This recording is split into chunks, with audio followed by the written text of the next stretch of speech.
अस्सलाम वालेकुम दोस्तों, welcome to my channel digital facility. दोस्तों, इस वीडियो में हम जानेंगे आज के सऊदी रियाल के exchange rate India, Pakistan, Bangladesh और नेपाल के लिए कि आज आपको सऊदी अरब की मुख्तलिफ बैंकों से एक रियाल का क्या रेट मिलेगा। तो फ्रेंड, वीडियो को लास्ट तक देखिएगा ताकि आपको पता चल सके कि कौन सी बैंक आज सबसे अच्छा रेट दे रही है। और फ्रेंड, डेली बेस पे सऊदी रियाल की लेटेस्ट इन्फॉर्मेशन जानने के लिए चैनल को सब्सक्राइब कर दें और साथ में बेल आइकन को ऑल पे सेलेक्ट कर दें और फ्रेंड साथ ही साथ वीडियो को लाइक भी कर दें। तो फ्रेंड, आज सबसे पहले देखते हैं वेस्टर्न यूनियन के रेट, जो कि पाकिस्तान के लिए दे रहा है 73 रुपये 39 पैसे, इंडिया के लिए 21 रुपये 56 पैसे, बांग्लादेश 28 टका 63 पैसे और नेपाल के लिए रेट होगा 34 रुपये 85 पैसे।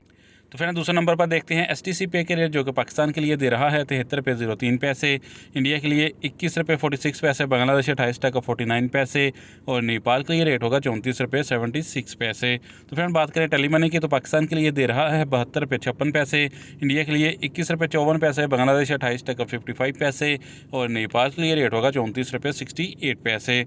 फ्रेंड, UR पे आज पाकिस्तान के लिए दे रहा है 72 रुपये 95 पैसे, इंडिया के लिए 21 रुपये 59 पैसे, बांग्लादेश 28 टका 62 पैसे और नेपाल के लिए रेट होगा 34 रुपये 75 पैसे। फ्रेंड, अल-राजी बैंक आज पाकिस्तान के लिए दे रहा है 72 रुपये 48 पैसे, इंडिया के लिए 21 रुपये 56 पैसे, बांग्लादेश 28 टका 54 पैसे और नेपाल के लिए रेट होगा 34 रुपये 59 पैसे। तो फ्रेंड, बात करें इंजाज बैंक की, तो पाकिस्तान के लिए दे रहा है 72 रुपये 82 पैसे, इंडिया के लिए 21 रुपये 58 पैसे, बांग्लादेश 28 टका 62 पैसे और नेपाल के लिए रेट होगा 34 रुपये 63 पैसे। तो फ्रेंड, बात करते हैं फौरी बैंक की, जो कि पाकिस्तान के लिए दे रहा है 72 रुपये 48 पैसे, इंडिया के लिए 21 रुपये 55 पैसे, बांग्लादेश 28 टका 65 पैसे और नेपाल के लिए रेट होगा 34 रुपये 64 पैसे। तो फ्रेंड, लास्ट में जानते हैं SNB क्विक पे के रेट, जो कि पाकिस्तान के लिए एक रियाल का दे रहा है 72 रुपये 54 पैसे, इंडिया के लिए 21 रुपये 46 पैसे, बांग्लादेश 28 टका 48 पैसे और नेपाल के लिए रेट होगा 34 रुपये 50 पैसे। तो फ्रेंड, ये थे आज के सऊदी रियाल के लेटेस्ट एक्सचेंज रेट।